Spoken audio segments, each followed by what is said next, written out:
අයුබෝවන් මාර්තු මාසයේ අලුත් අරමුණකින් අලුත් ජවයකින් පටන් ගන්න ඔයාලත් කැමතිද?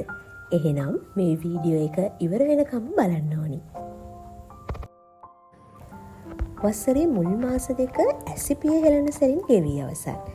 දැන් අපි සූදානම් වෙන්නේ මාර්තු මාසයට. අපි වගේ නිවර්තන කලාපීය රටක වෙසෙන්නන්ට මාර්තු මාසය කියන්නේ වසරේ පළමු කාර්තුව අවසන් වෙන. ඒ වගේම උණුසුම් කාලගුණයත් සමග අලුත් ප්‍රබෝධයක් ඇති වෙන කාලයක්. පෙබරවාරි මාසයේදී මගහැරුණු දේවල් අලුතින් ආරම්භ කරන්නත්, අප්‍රේල් අලුත් අවුරුදු සමයට පෙර ඔබේ වැඩ කටයුතු පිළිවෙලක් කරගන්නත් මාර්තු මාසය කියන්නේ කදිම අවස්ථාවක්. ඔයාලට පළමුවෙන්ම කරන්න පුළුවන් ඩිජිටල් පිරිසිදු කිරීම. ඒ කියන්නේ ඔයාගේ ෆෝන් එකේ හරි ලැප්ටොප් එකේ හරි තියෙන අනවශ්‍ය ගොනු. කියන්නේ අනවශ්‍ය ෆයිල්ස්, එහෙම නැත්නම් පැරණි ඊමේල්ස්, පැරණි ෆොටෝස් මේ වගේ දේවල් අයින් කරන්න පුළුවන්. මේක ඔයාගේ මනසට සැහැල්ලුවක් ලබා දෙනවා. ඊළඟට කරන්න ඕන වැදගත්ම දේ තමයි අවකාශය පිළියෙල කිරීම.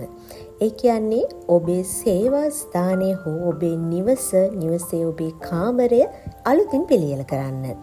අනවශ්‍ය බඩු බාහිර ආදී ඉවත් කරලා නැවුම් ප්‍රසන්න බවක් ඇති වෙන විදිහට ඔයාලගේ ගෙදර එහෙම නැත්නම් ඔයාගේ සේවා ස්ථානය සකස් කරගන්න පුළුවන්. ඊළඟට මාර්තු මාසය සඳහා ඉලක්ක තැබීම. ඒ කියන්නේ goal setting. මාර්තු මාසයේ අවසානයේදී පසුතැවෙන්නේ නැතිව සැලසුම් සහගතව වැඩ කරන්න මෙන්න මේ පියවර අනුගමනය කරලා බලන්න. පළවෙනි දේ තමයි ප්‍රධාන ඉලක්ක 3ක් තියාගන්න. මේ මාසය තුල අනිවාර්යයෙන්ම කරන්න ඕන වැඩ 3ක් විතරක් තෝරගන්න.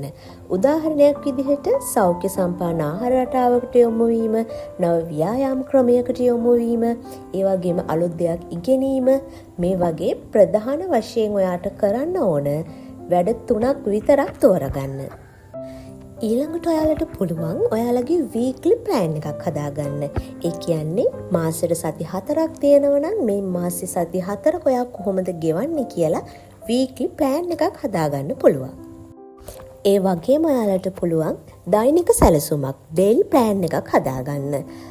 to-do list එකක් ලියාගෙන ඔයා දවසේ කරන්න ඕන වැඩ ටික රිමයින්ඩර් එකක් දාගෙන ඒ අදාළ වැඩ ටික නිම කරන්න පුළුවන්. ඊළඟට ඔයාලට පුළුවන් අලුත් හැබිට් එකක් මේ මාසෙදි හොයාගන්න. උදාහරණයක් විදිහට අපි හිතමු ඔයා දිනපතා ඇවිදින ප්‍රමාණය වැඩි කරන්න පුළුවන්. දිනපතා ඔයා ගන්න වතුර ප්‍රමාණය වැඩි කරන්න පුළුවන්. ඒ වගේම ඔයා දිනකට එහෙම නැත්නම් මාසෙට කියවන පොත් ප්‍රමාණය වැඩි කරගන්න පුළුවන්. මාර්තු මාසය කියන්නේ අප්‍රේල් මාසයේ උත්සව සමයට කලින් අපේ ඉලක්ක සම්පූර්ණ කරගන්න ලැබෙන වටින කාලයක්.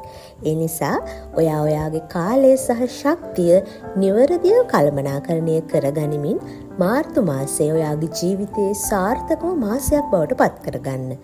ඉතින් අදම පෑනක් සහ කොලයක් අරගෙන ඔයාගේ සැලසුම් සකස් කරන්න පටන් ගන්න. එහෙනම් හැමෝටම සුබදායි ජයග්‍රාහී වාසනාවන්ත මාසයක් වේවා.